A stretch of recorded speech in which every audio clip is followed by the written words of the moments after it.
ಬೆಂಗಳೂರಿನ palace ಗುಟ್ಟಹಳ್ಳಿಯ ಜುಟುಕಾ stand ಬಳಿ ಇರುವಂತಹ ಬಿಲ್ವಾ ಆಸ್ಪತ್ರೆಯಲ್ಲಿ ಕಾಣಿಸಿಕೊಂಡಿದ್ದ ಬೆಂಕಿಯನ್ನು ನಂದಿಸುವಲ್ಲಿ ಅಗ್ನಿಶಾಮಕ ಸಿಬ್ಬಂದಿ ಯಶಸ್ವಿಯಾಗಿದ್ದಾರೆ. ಜೊತೆಗೆ ಆಸ್ಪತ್ರೆಯ ಒಳಗೆ ಸಿಲುಕಿಕೊಂಡಿದ್ದ ಹಲವು ರೋಗಿಗಳನ್ನು ಕೂಡ ರಕ್ಷಣೆ ಮಾಡಲಾಗಿದೆ. ಇಂದು ಮುಂಜಾನೆ 6 ಗಂಟೆ ವೇಳೆ ಬಿಲ್ವಾ ಆಸ್ಪತ್ರೆಯ ಲ್ಯಾಬ್ನಲ್ಲಿ ಆಕಸ್ಮಿಕವಾಗಿ ಅಗ್ನಿ ಅವಘಡ ಉಂಟಾಗಿತ್ತು.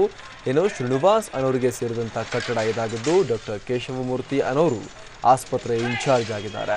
ಶಾರ್ಟ್ ಸರ್ಕ್ಯೂಟ್ ಅಥವಾ ಲ್ಯಾಬ್ನಲ್ಲಿರುವ ಕೆಮಿಕಲ್ನಿಂದ ಬೆಂಕಿ ಹೊತ್ತಿಕೊಂಡಿರಬಹುದು ಅಂತ ಶಂಕಿಸಲಾಗಿದೆ.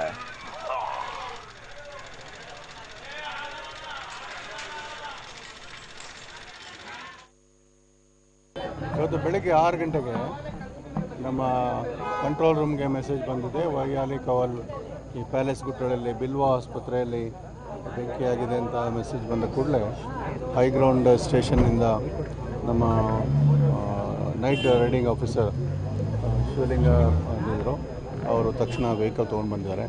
ಬಂದಲ್ಲಿ ಬೆಂಕಿಯನ್ನು ನೋಡಿದ ಕೂಡಲೇ ಸೈಮಲ್ಟೇನಿಯಸ್ಲಿ ಈ ಕಡೆ ಫೈರ್ ಫೈಟಿಂಗ್ ಮಾಡಿ ಪ್ಲಸ್ ಅಲ್ಲಿ ಫಸ್ಟ್ ಸೆಕೆಂಡ್ ಫ್ಲೋರ್ನಲ್ಲಿದ್ದ ಪೇಷಂಟ್ಗಳನ್ನ ಆ ಕಡೆಯಿಂದ ಶಿಫ್ಟ್ ಮಾಡಲಿಕ್ಕೆ ಅವರು ಟ್ರೈ ಮಾಡಿದ್ದಾರೆ.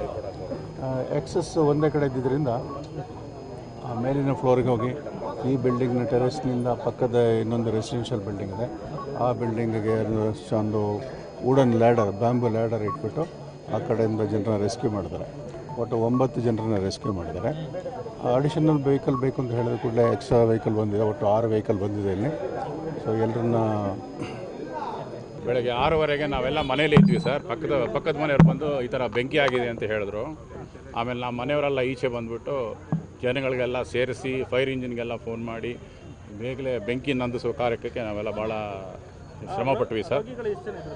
ಅದರೊಳಗೆ ಹಾಸ್ಪಿಟ್ಲಲ್ಲಿ ಯಾರಿದ್ರು ನನಗೆ ಗೊತ್ತಿಲ್ಲ. ಇದು ನಮ್ಮ ಮನೆ ಸರ್, ನಮ್ಮ ಮನೆ ಬಗ್ಗೆ ಗೊತ್ತಿತ್ತು. ಆಮೇಲೆ ನಾವು ಫಸ್ಟು ಅಲ್ಲಿ ನಮ್ಮ ಫೈರ್ ಇಂಜಿನ್ ಅವ್ರು ಬಂದಾಗ ನಾನು ಹೇಳಿದೆ ಅವ್ರಿಗೆ, ಫಸ್ಟು ನೀವು ಬೆಂಕಿಯನ್ನು ನಂದಿಸಿ ಫಸ್ಟು, ಆಮೇಲೆ ಸೇಫ್ಟಿಯಾಗಿ ಮೊದಲು ಎಲ್ಲ ತನ್ನಿ ಅಂತ ಹೇಳಿದರು. ಅಷ್ಟೊತ್ತಿಗೆ ಪೇಷಂಟ್ಸ್ ಎಲ್ಲ ಕರ್ಕೊಂಬಂದು ಪಾಪ ಅಲ್ಲೆಲ್ಲ ಆ ಕಡೆ ಎಲ್ಲ ಬಂದುಬಿಟ್ಟಿದ್ರು. ಎಲ್ಲ ಪೇಷಂಟ್ಸ್ ಎಲ್ಲ ನನಗೆ ಗೊತ್ತಿರೋ ಮಟ್ಟಿಗೆ ಎಲ್ಲ ಸುರಕ್ಷಿತವಾಗಿದ್ದಾರೆ. ಈ ಬಗ್ಗೆ ಮತ್ತಷ್ಟು ಮಾಹಿತಿಯನ್ನು ಕೊಡ್ತಾರೆ ನಮ್ಮ ಪ್ರತಿನಿಧಿ ವಿಷ್ಣು ಪ್ರಸಾದ್. ಸಾಕಷ್ಟು ದೊಡ್ಡ ಪ್ರಮಾಣದಲ್ಲಿ ದುರಂತ ಆಗಿರುವಂಥದ್ದು ಹೇಗಾಗಿದ್ದು ಅಂತ ಏನಾದರೂ ಗೊತ್ತಾಯ್ತಾ ಈ ದುರಂತ? ಹೌದು ಪ್ರಸಾದ್, ಏನಂತಂದ್ರೆ ಈಗಾಗಲೇ ಬೆಂಕಿ ನಂದಿಸುವಲ್ಲಿ ಬಂದಂತಹ ಅಗ್ನಿಶಾಮಕ ಸಿಬ್ಬಂದಿಗಳು ಯಶಸ್ವಿಯಾಗಿರುವಂತದ್ದು. ಸುಮಾರು 40 ಮಂದಿ ಅಗ್ನಿಶಾಮಕ ಸಿಬ್ಬಂದಿ ಬೆಳಗಿನ ಬೈಡಾಯಿಸಿದ್ರು.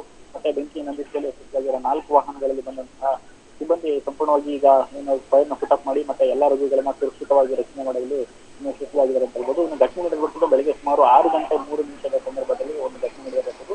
ಮೊದಲನೇದಾಗಿ ಸಣ್ಣದಾಗಿ ಹೊಗೆ ಕಾಣಿಸಿಕೊಂಡಂತಹ ಸಂದರ್ಭದಲ್ಲಿ ಅಲ್ಲಿದ್ದಂತಹ ರೋಗಿಗಳು ಎದ್ದು ಹೊರಬರುವಷ್ಟರಲ್ಲಿ ಇಡೀ ಸೆಕೆಂಡ್ ಫ್ಲೋರ್ ಏನಿದೆ ಆ ಬಿಲ್ಡಿಂಗ್ ನ ಸಂಪೂರ್ಣವಾಗಿ ಸೆಕೆಂಡ್ ಫ್ಲೋರ್ ಆವರಿಸಿರುವಂಥದ್ದು. ತಕ್ಷಣ ಅಲ್ಲಿದ್ದಂತಹ ಪೇಷಂಟ್ಗಳು ಏನ್ ಮಾಡ್ಬೇಕಂತ ಗೊತ್ತಾಗ್ತಾರೆ. ಬ್ಯಾಕ್ ಸೈಡ್ ಇರುವಂತಹ ಒಂದು ಕಿಟಕಿಯನ್ನ ಓಪನ್ ಮಾಡಿಕೊಂಡು ಅದರಿಂದ ಪಕ್ಕದ ಬಿಲ್ಡಿಂಗ್ ನ ಟೆರೆಸ್ಗೆ ಅವರು ಶಿಫ್ಟ್ ಆಗುವಂತಹ ಕೆಲಸ ಕೂಡ ಮಾಡ್ತಾರೆ. ಮತ್ತೆ ಕೆಲವೊಂದು ಜನ ಪರದಾಡ್ತಾ ಇದ್ರು.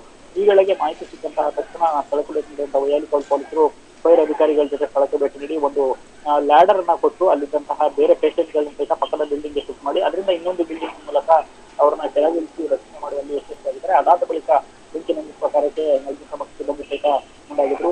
ಅದರಂತೆ 4 ಸಿಬ್ಬಂದಿಯವರು ಸಹಿತ 2 ಭಾಗದಲ್ಲಿ ಸಹಿತ ಎಲ್ಲಾ ಕಿಟಕಿ ಡೋರ್ಗಳನ್ನ ಓಪನ್ ಮಾಡಿ ಬೆಂಕಿ ನಂದಿಸುವಲ್ಲಿ ಯಶಸ್ವಿಯಾಗಿರುವಂಥದ್ದು.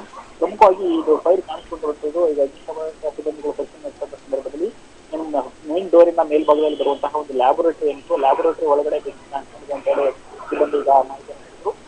ಪ್ರಮುಖವಾಗಿ ಅದು AC ಡಸ್ಟ್ ನಲ್ಲಿ ಫೈರ್ ಆಗಿರ್ಬೋದು ಅನ್ನೋದಕ್ಕೆ ಇನ್ನೊಂದು ಕಡೆ ಇಷ್ಟಪಡ್ತಾರೆ. ಮತ್ತೊಂದು ಕಡೆ ಆ ಲ್ಯಾಬೋರೇಟರಿ ವಸ್ತುಗಳನ್ನು ಏನಿಟ್ಟಿದ್ರು ಅಲ್ಲಿ ಯಾವ್ದಾದ್ರು ಕೆಮಿಕಲ್ ಸ್ಫೋಟ ಆಗಿ ಈ ರೀತಿ ಆಗಿದೆ ಅನ್ನುವಂಥ ಸಂಖ್ಯೆ ಮತ್ತು ಅಧಿಕಾರಿಗಳು ವ್ಯಕ್ತಪಡಿಸಿದ್ದಾರೆ. ಇದಕ್ಕೆ ಸಂಬಂಧಪಟ್ಟಂತೆ ಸಾಕಷ್ಟು ಸ್ಯಾಂಪಲ್ಗಳನ್ನ ಕಲೆಕ್ಟ್ ಮಾಡುವಂತ ಕೆಲಸವನ್ನು ಕೂಡ ಮಾಡಿರುತ್ತೆ. ಮತ್ತೆ ಅದಲ್ಲದೆ ಪೊಲೀಸ್ ಸಹಿತ ಆ ಲ್ಯಾಬ್ ನಲ್ಲಿ ಕೆಲಸ ಮಾಡುವಂತಹ ಕೆಲ ಸಿಬ್ಬಂದಿಗಳನ್ನ ಸಹಿತ ಠಾಣೆಗೆ ಕರೆಸಿ ವಿಚಾರಣೆ ನಡೆಸುವಂತಹ ಕೆಲಸವನ್ನು ಕೂಡ ಮಾಡ್ತಾ ಇದ್ದಾರೆ. ಇದರಲ್ಲಿ ಅವ್ರೇನೋ ನಿನ್ನೆ ಏನಾದ್ರು ಕೆಮಿಕಲ್ ಹೊರಗಡೆ ಬಿಟ್ಟೋಗಿದ್ರ ಅನ್ನೋದು ಒಂದು ಸಂಖ್ಯೆ ಇನ್ನೊಂದು ಕಡೆ ಆದ್ರೆ, ಮತ್ತೊಂದು ಕಡೆ ಎಲ್ಲಾ ಸ್ವಿಚ್ ಗಳನ್ನ ಆಫ್ ಮಾಡಿ ಹೋಗಿದ್ರ ಅನ್ನೋ ಸಂಖ್ಯೆ ಸಹಿತ ಪೊಲೀಸ್ ವ್ಯಕ್ತಪಡಿಸಿ ಅದಕ್ಕೆ ಸಂಬಂಧಪಟ್ಟಂತೆ ಪರಿಶೀಲನೆ ನಡೆಸಿರುವಂಥದ್ದು. ಇದಕ್ಕೆ ಸಂಬಂಧಪಟ್ಟಂತೆ ಈಗಾಗಲೇ ವೈಯಾಲಿ ಕವಲ್ ಠಾಣೆಯಲ್ಲಿ ಪ್ರಕರಣ ಕೂಡ ದಾಖಲಾಗಿರುವಂಥದ್ದು. ಮತ್ತೆ ಈ ಮಾಲೀಕರಾಗಿರುವಂತಹ ಕೇಶವಮೂರ್ತಿ ಅವರ ವಿರುದ್ಧ ಸಹಿತ ಈಗ ಪೊಲೀಸರು ಯಾಕಂದ್ರೆ ಆಸ್ಪತ್ರೆಯಲ್ಲಿ ಒಂದು ಮನೆ ಅಂತ ಕಟ್ಟಡದಲ್ಲಿ ಒಂದು ಆಸ್ಪತ್ರೆಯನ್ನು ಶುರು ಮಾಡಿದ್ದಾರೆ. ಫ್ರಂಟ್ ಡೋರ್ ನ ಬಿಟ್ಟರೆ ಹಿಂಭಾಗದಲ್ಲಿ ಯಾವುದೇ ರೀತಿ ಫೈರ್ ಎಕ್ಸಿಟ್ ಇಲ್ಲ. ಮತ್ತೆ ತಕ್ಷಣ ನಾನು ಹೊರಗೆ ಹೋಗೋದಕ್ಕೆ ವ್ಯವಸ್ಥೆಗಳನ್ನು ಮಾಡಿಕೊಟ್ಟಿಲ್ಲ ಅನ್ನೋದು ಅವರ ಎಲ್ಲ ಪೊಲೀಸರನ್ನ ಅಡಿಯಲ್ಲಿ ಪೊಲೀಸರು ಕಟ್ಟಡದ ಮಾಲೀಕ ಶ್ರೀನಿವಾಸ ಆತ ಬಾಡಿಗೆಯನ್ನು ನೀಡಿದ ಬಳಿಕ ಆತ ಈ ಕಡೆ ತಲೆ ಹಾಕಿಲ್ಲ. ಮತ್ತೆ ಪೊಲೀಸರು ಆಸ್ಪತ್ರೆಗೆ ಬಾಡಿಗೆ ನೀಡುವಂತಹ ಸಂದರ್ಭದಲ್ಲಿ ಬೇಕಾಗಿರುವಂತಹ ಕ್ರಮ ತೆಗೆದುಕೊಂಡಿರೋ ಪರಿಶೀಲನೆ ನೀಡದೆ ಬಾಡಿಗೆಯನ್ನು ನೀಡಿದ್ದಾರೆ ಅಂತ ಹೇಳಿ ಅವರ ವಿರುದ್ಧ ಸಹಿತ ಈಗ ಪ್ರಕರಣ ದಾಖಲಿಸುವಂತಹ ಸಾಧ್ಯತೆಗಳಿವೆ ಅಂತ yes thank you Vishnu Prasad.